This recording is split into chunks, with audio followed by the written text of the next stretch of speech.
Hey guys, it's Coffee and Curiosity. I'm Jen, And I'm George. and today we're going to be talking about the mysterious disappearance of Aaron Hedges. So come on, grab your coffee, and listen along. What kind of coffee are you drinking today? Today I'm drinking my Dunkin' French Vanilla Swirl. All right, sounds good. I'm drinking a Dr. Pepper. Coffee's better. All right, so let's just jump right into this. We've been away for a while. Yeah, we've been gone for a little bit, but we're back now, guys. All right, so today we're doing Aaron Hedges, another one of the missing 411 cases. Ooh, mysterious disappearances. So Aaron Hedges is a 38-year-old hunter from Bozeman, Montana. Aaron and a couple of friends decided to go elk hunting up in the Crazy Mountains in September 2014. So the group planned a week-long trip, and they started off at Cottonwood Lake on September 3rd, 2014. Aaron had a bow as well as a handgun in his pack, and his friends had rifles. They decided they were going to go base themselves around Campfire Lake. The group came in with 2 horses and a mule. So things are looking good, and then the mule that they had got spooked and took off a little bit and dropped all the luggage, and Aaron's bag and his guns were all lost when... Aw, poor mule. He got frightened. So the mule gets frightened and Aaron loses all his stuff. It's unfortunate, but they actually had a little hunting cache from the previous year that they loaded up with emergency equipment and extra supplies just in case they ever needed it. And Aaron needed a new sleeping bag and all that, so he decided he was going to go to this hidden cache by himself and retrieve the supplies, and he'll be back before nightfall is what he told his friends. So he went off there alone. Yeah, so Aaron trekked to Sunlight Lake where the cache was. It wasn't considered a long distance because Aaron was an experienced outdoorsman. On this trek, Aaron took a walkie-talkie, cell phone, and he was also armed with a firearm and bow. So no one really thought much of it. Yeah, they just figured, all right, he's going to go get his stuff and he'll be back in a few hours. Yeah, I'm sure they figured he'd be back with no problem since he was well-known and acquainted to the outdoors. And this is the last time anybody ever seen Aaron alive. Poor Aaron. We can only wonder what happened. Aaron doesn't show up by nightfall. His buddies get a little worried. They decide that they'll wait till the morning. Maybe he'll show up by then. So he doesn't show up by then either. And they look at his GPS tracking system, and it showed that he missed the fork in the trail that he was supposed to take to get to the cache. So I guess he took a wrong turn, and they just hope that maybe he'll find his way back. So they wait another couple days, and still no sign of Aaron. So they finally report him missing on September 8th, and he left off for this trek on September 5th. So 3 days is a long time for your friends to report you missing. That seems kind of shady. Yeah, I was thinking the same thing. 3 days is a great deal of amount of time for Aaron to just disappear for him. Surprised his buddies didn't start looking for him sooner, you know? Yeah, that seems like maybe a little bit of foul play. That could be a possibility. You never know. I mean, especially because he was like an experienced outdoorsman and he's been to this location before. So 3 days, I mean, that seems absurd. Yeah, it definitely seems a little shady, that part. So authorities come and start searching, and the first day of the search, they had no sign of Aaron, nothing. It wasn't until the second day of the search that a clue was found. By a creek just east of Sunset Lake, they found a spot where someone had attempted to start a fire using a pack of cigarettes. And nearby that was the water bladder from his hiking backpack was found. On his backpack, and his shoes sat down neatly side by side as if they have been carefully placed there. And another weird part about that is the searchers actually just searched that area the day before, and they didn't come up with anything. That is really bizarre that they had just searched that area and found nothing, you know? Yeah, what also is weird is his shoes are off. Why would he take his shoes off? Maybe hypothermia? Yeah, it is weird. They were reported to be carefully removed and stuff, and I can't imagine any reason why he would take his shoes off. Yeah, it was full of snow. It was freezing there. Also, the dogs weren't able to pick up a scent for Aaron at all. That seems very mysterious, because usually they're like really good at that, you know? Yeah, usually the dogs could track you down. Yeah. So these are the only traces of Aaron that was found during the search. And it's just pretty much like he had vanished into thin air. His boots and his little belongings are sitting there, but he's gone. Yeah, it is very weird and mysterious. I wonder what could have happened. It's especially weird that the dogs didn't pick up his scent at all either. Yeah, it seems strange. Is it something supernatural? Did his friends get rid of him? Set up some little areas of... The supernatural thing might not be a bad idea. I mean, a lot of these disappearance cases, it seems that supernatural could be an option because there's really no answers to some of these disappearance cases, you know? Yeah, it's strange disappearances in these parks. Seems like they defy logic. All right, moving on. Then 9 months later, things get even a little more mysterious. In June of 2015, a hiker named Roger was staying with relatives at a place called the Rain Anchor Ranch when he took a walk atop of the nearby ridge and came across someone's outdoor gear, including a backpack containing a cell phone, an orange hunting vest, bow, clothes, a hunting license, and some scattered wrappers from granola bars. It was weird that the head of the ridge was also a thermos cup placed upon a rock along with an open energy drink nearby. Roger reports that he was sure that there had to be a body somewhere, but he couldn't find anybody, just those belongings eerily piled up against a tree. When it was found through the hunting and driver's license in the pack that they had belonged to Aaron, the authorities jumped all over this new lead in their cold case, but they could find no trace of any human remains. So that's weird. 9 months later, this stuff shows up. Yeah, that's a huge amount of time to pass by, and then all of a sudden, all of this stuff decides to show up. You know? Yeah, and it would not be until the following summer that the remains would finally be discovered about a half mile from where the gear had been found, which was 15 miles away from where Aaron had last been seen, and 6 miles from where his boots had been found. Geez, it makes you wonder how he could have got that far without of his boots when the weather was the way it was.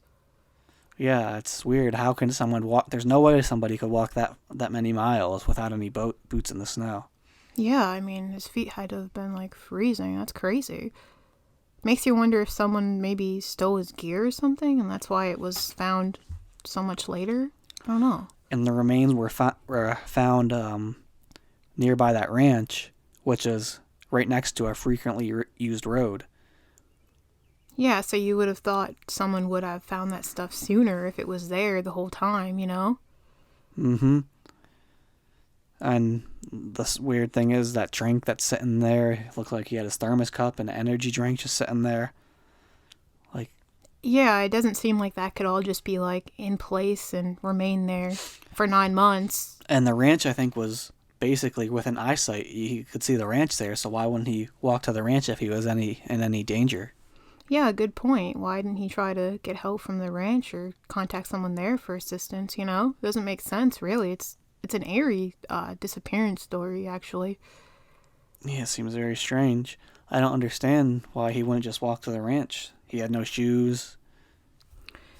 Yeah, it's like I said, you feel like it kind of defies logic when you look at the facts and like the evidence that we can read about, you know?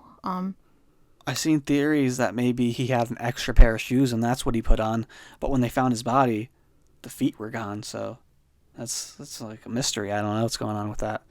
Oh god, yeah, that's even more eerie and weird. What in the hell?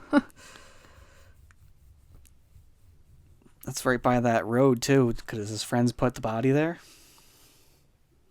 Maybe this camping trip was a murder trip.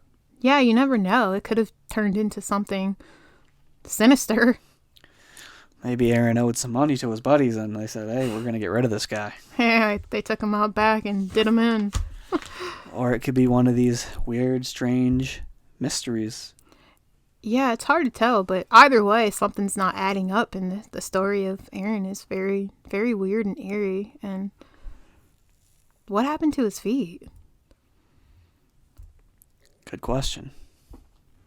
Maybe an animal? I don't know. It didn't really give a good description on what could have happened to his feet.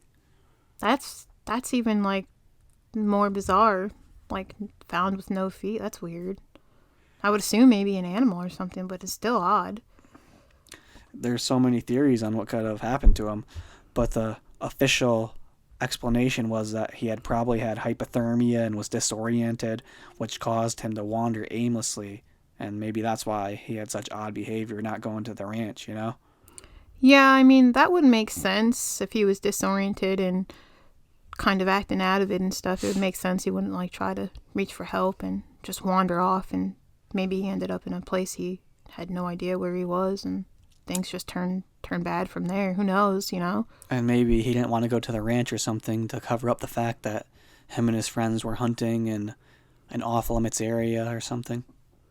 Yeah, that could be true too. I mean, maybe he didn't want to like get But in if trouble. he was that in danger, I don't think he would care about getting caught doing that. Yeah, if he was like, if he knew he was in trouble or in danger or needed help, I don't think that would really matter to him at that point. But it could have been a possibility earlier on or something. Who knows?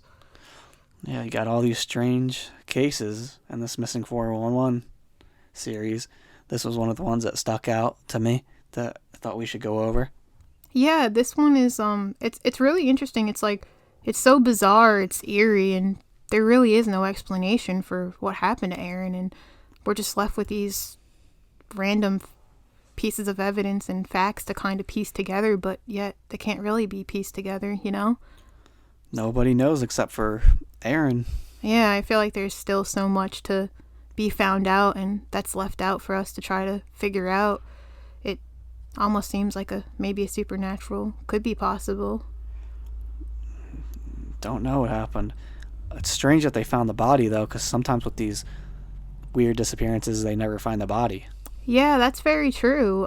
It is strange that they found the body, so who knows? Maybe it was something sinister. I think it's a good possibility that something sinister happened, or he just got lost and couldn't find his way back.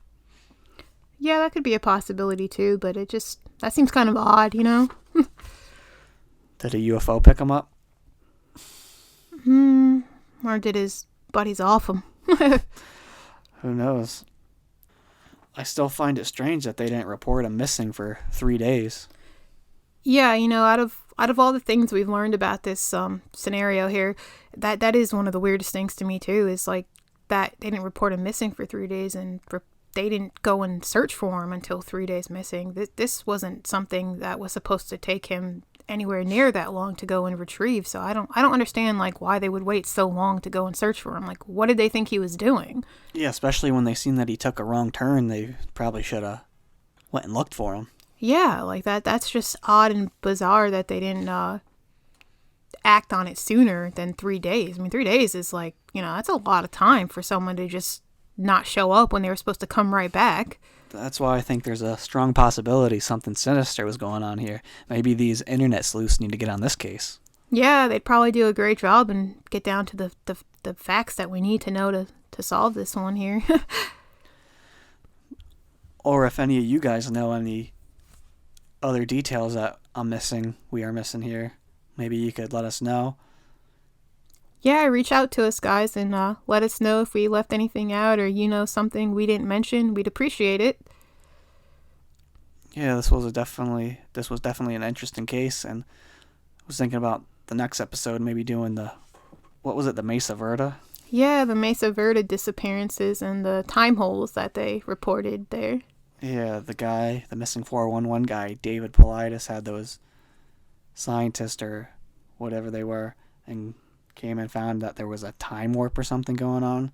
Thought that would be interesting to look into. Yeah, I'm excited for that one. That one seems really exciting and interesting and fun too, so keep a lookout for that one, guys. Yeah, so what do you guys think happened to Aaron? Do you think it was something sinister? Do you think it was one of these supernatural cases? What's going on here? Or just a bad coincidence of timing for him. Yeah, bad luck. Let us know what you guys think, guys. Give us your opinions. Reach out to us. All right. So maybe we should wrap this one up for today and start working on the next one. Sounds good. All right. Thanks for listening. If you have any suggestions for us or anything you want to talk to us about, you could email us at coffeecuriositypod@gmail.com. We'll put it in the description. Also, you could follow us on Twitter at CuriousCoffeePC. All right, guys. Thanks for listening, guys. All right. Goodbye. Bye.